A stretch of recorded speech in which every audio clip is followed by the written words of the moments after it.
So welcome friends, आज हम अध्ययन करेंगे फ्यूचर कंटिन्यूअस टेंस के बारे में। ठीक है, हर बार जैसे मैं आपको टेंस से रिलेटेड सबसे पहले आपको पहचान बताता हूँ ताकि आपको सेंटेंस को क्या है कि आप ट्रांसलेट करो तो प्रॉब्लम नहीं हो, है ना। तो देखो कि फ्यूचर कंटिन्यूअस जो टेंस होते हैं उनके वाक्यों के अंत में क्या होगा, रहा होगा। ये आगे की तो फ्यूचर टेंस की पहचान है, ठीक है। प्लस इसके आगे जो आएंगे सिंबल, इनसे आपको ये पता चलेगा कि जो टेंस ये सेंटेंस है किस टेंस का है। ठीक है, रहा होगा, रही होगी, रहे होंगे, रहा होऊंगा, रही होंगी। अगर बॉयज है तो अपने लिए बोलता है कि रहा होऊंगा, और गर्ल्स है तो बोलेगी रही होंगी। ठीक है, यानी कि दोनों जगह यूज तो आए तो होता है। ठीक है, एंड अब हेल्पिंग वर्ब देखते हैं इसकी फ्रेंड्स। तो इसकी एचवी क्या है, will be and shall be, plus V first में क्या लगेगा, आईएनजी। मैंने आपको पहले ही बताया स्टार्टिंग से कि जहां भी कंटिन्यूअस दिख जाए आपको समझ लेना कि फर्स्ट में आईएनजी लगेगा। ठीक है, अब आई वी के साथ शेल बी का प्रयोग होगा, और he, she, it, you, they singular noun एक वचन कर्ता, एंड पीएन यानी प्लूरल नाउन बहुवचन कर्ता के साथ विल बी का प्रयोग होगा।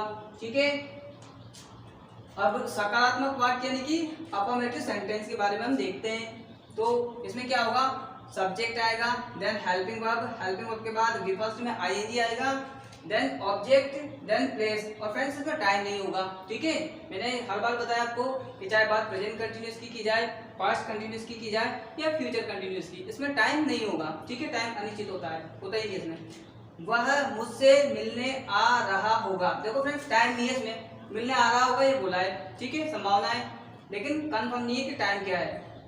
वह सब्जेक्ट हो गया, मुझसे ऑब्जेक्ट हो गया, मिलने ये है वर्ब। ठीक है, क्रिया, आ रहा ये भी क्या है, वर्ब, और होगा इसकी पहचान हो जाएगी। ठीक है, अब ये डबल वर्ब वाला सेंटेंस है। ठीक है, आज मैं आपको बताऊंगा कि कैसे डबल वर्ब आती है तो उसका यूज कैसे किया जाता है। ठीक है, तो वह को क्या आप कहेंगे, होगा से पता चला है कि ही, तो ये आपका हो गया ही। ठीक है, ही के साथ हेल्पिंग वर्ब क्या है, will B, he will be. ठीक है, अब इसके बाद एक तो मिलने और एक आ रहा, तो जो बाद वाली जो वर्ब होती है उसको पहले लिखा जाता है और उसी में ये वाला नियम लागू होता है। ठीक है, बाद में देखना है कि बाद वाली कौन सी वर्ब है। तो वर्ब क्या है, आने को क्या कहते हैं, कम, तो इसका क्या हो जाएगा, कमिंग हो गया। अब यहाँ पे तो अपना क्या है कि वर्ब के पास फॉर्म के बाद आईएनजी के बाद ऑब्जेक्ट आता है, लेकिन अगर डबल वर्ब होती है तो इसके जस्ट बाद टू के बाद वर्ब की फर्स्ट फॉर्म आती है। ठीक है, तो मिलने को क्या कहते हैं, मीट, तो इससे पहले लगेगा टू मीट। ठीक है फ्रेंड्स, अगर डबल वर्ब आती है तो बाद वाली वर्ब को पहले लिखते हैं उस रूल्स के अकॉर्डिंग, और उसके बाद जो सेकंड वर्ब होती है उससे पहले टू लगा के वो वर्ब लिखते हैं वी फर्स्ट में। ठीक है, इसके बाद क्या है, ऑब्जेक्ट, मुझसे वो बोलते हैं मी। ठीक है, ये ऑब्जेक्ट हो गया। अब प्लेस देखो, प्लेस नहीं है। ठीक है, टाइम इसमें होता नहीं है, ये फुल स्टॉप, आपका सेंटेंस हुआ कंप्लीट। वह मुझसे मिलने आ रहा होगा, he will be coming to meet me. Okay, and then next देखते हैं, हम खाना खा रहे होंगे। यहाँ पे भी टाइम नहीं है, बस क्रिया चल रही है, इसका हमें बोध हो रहा है। और कब चल रही होगी, फ्यूचर में। हम, तो we shall be, ठीक है, eating,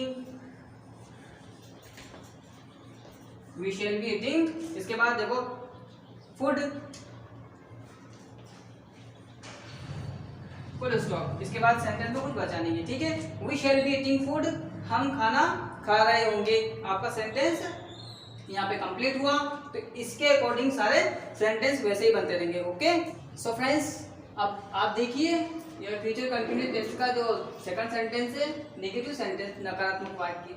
अब नकारात्मक वाक्य में क्या होगा, याद रखिएगा, सबसे पहले सब्जेक्ट आएगा, सब्जेक्ट के बाद विल या शेल आएगा। ठीक है, इसमें बी साथ नहीं आएगा, उसके बाद नोट आएगा, एंड देन आएगा बी, उसके बाद वर्ब फर्स्ट में वही आईएनजी, वही ऑब्जेक्ट, वही प्लेस, उसके बाद फुल स्टॉप। टाइम नहीं होता है। ओके, अब सेंटेंस देखिए, वह नहीं लिख रही होगी, नहीं आ गया, पहचान मैंने आपको बताई थी कि किस प्रकार से पहचान करते हैं, शुरू से बताता आ रहा हूं मैं आपको।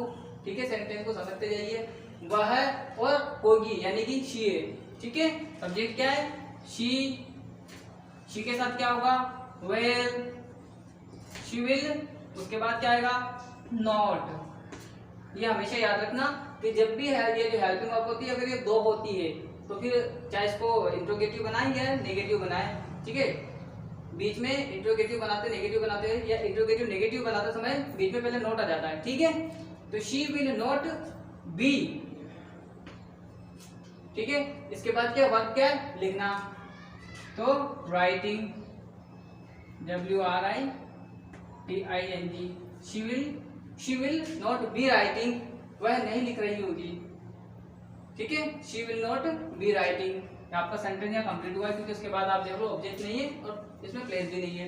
वे बाजार नहीं जा रहे होंगे, वे they will not be going. यहाँ तक आपको सेंटेंस समझ में ही गया होगा कि सबसे पहले सब्जेक्ट विल, उसके बाद नॉट प्लस बी, फिर वर्ब में आएगी गोइंग, ठीक है। अब इसमें आप देखिए ऑब्जेक्ट, तो ऑब्जेक्ट नहीं है फ्रेंड्स, ये क्या है, प्लेस है मार्केट, तो प्लेस से पहले टू और ये हो गया मार्केट, क्या हो गया मार्केट, फुल स्टॉप, ठीक है। तो ये आपके नेगेटिव सेंटेंस कंप्लीट हुए, ठीक है। सो फ्रेंड्स अब हमारा इंट्रोगेटिव सेंटेंस यानी प्रश्नवाचक वाक्य स्टार्ट होता है। तो इसमें क्या होता है स्टार्टिंग में कि पहले विल और शेल या फिर शेल, ठीक है, अकॉर्डिंग टू सब्जेक्ट के अनुसार विल या शेल आ जाएगा। देन उसके बाद जो भी आपका सब्जेक्ट है वो आएगा, उसके बाद आपके बी आएगा, बी के बाद बी फर्स्ट में आईएनजी, वर्ब के फर्स्ट में आईएनजी आएगा, देन ऑब्जेक्ट, प्लेस और उसके बाद क्वेश्चन मार्क, ठीक है।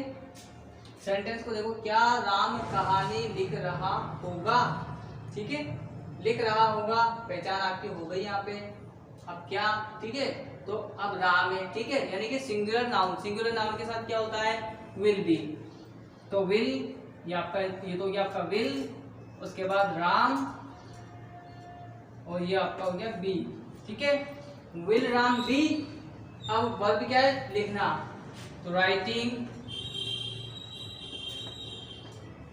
Will Ram be writing.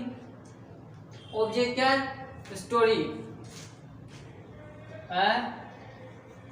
Story.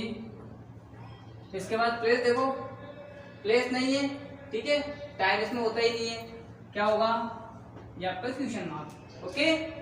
क्या तुम क्रिकेट खेल रहे होगे, तुम के लिए आएगा यू और यू के साथ क्या आता है विल, ये होगा आपका हो गया विल, यू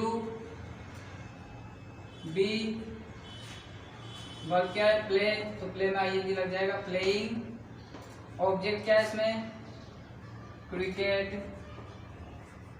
इसके बाद क्वेश्चन मार्क, क्या तुम क्रिकेट खेल रहे होगे, will you be playing cricket, ठीक है। तो इस तरह से आपके ये सेंटेंस चलते रहेंगे, आप इसको फॉलो करो और इसके अकॉर्डिंग सेंटेंस को कंप्लीट करो।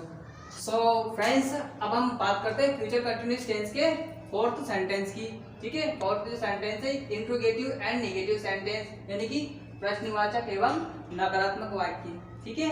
अब इसमें होता है क्या फ्रेंड्स कि आपका प्रश्न भी पूछा जाता है, उसमें नकारात्मकता का बोध भी होता है। जैसे क्या से पूछा जाएगा आपका प्रश्न एंड नहीं से उसमें नकारात्मकता का बोध होगा, यानी कि संशय वाली कंडीशन होगी, ओके।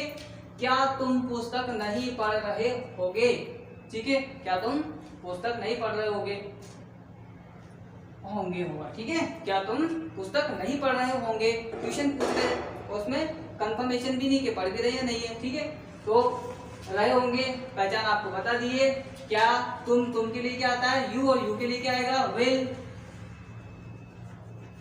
तो विल, उसके बाद क्या सब्जेक्ट यू, उसके बाद नेगेटिविटी के लिए नॉट, उसके बाद आएगा आपका बी, बी के बाद वर्ब क्या है पढ़ना, यानी कि रीडिंग,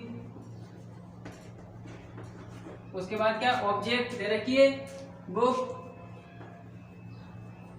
उसके बाद देखो प्लेस, प्लेस नहीं है, ठीक है, टाइम होता नहीं इसमें, तो ये आपका क्वेश्चन मार्क। सेंटेंस बना we are not be reading book, क्या तुम पुस्तक नहीं पढ़ रहे होंगे, ओके।